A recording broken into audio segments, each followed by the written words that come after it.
আমার এক friend phone দিছে, আমি তার সাথে কথা বলতেছি। এই কথা বলার সুযোগে আমার মেয়ে দেখেন কি করছে, পুরা মুখটা একবারে ভূত বানায় দিছে।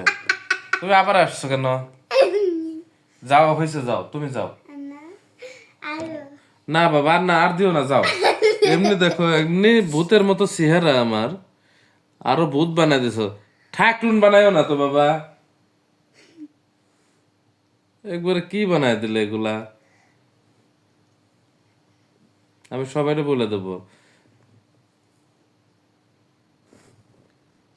হয়েছে আম্মু, যাও। আপনাদের বাসায় যদি ছেলে মেয়ে এরকম করে জানাবেন, অবশ্যই অবশ্যই কমেন্টে জানাবেন। আমার আব্বুকে কেমন লাগতেছে আপনারা সবাই কমেন্ট করে বলে যাবেন, লাইক করতে কিন্তু ভুলবেন না।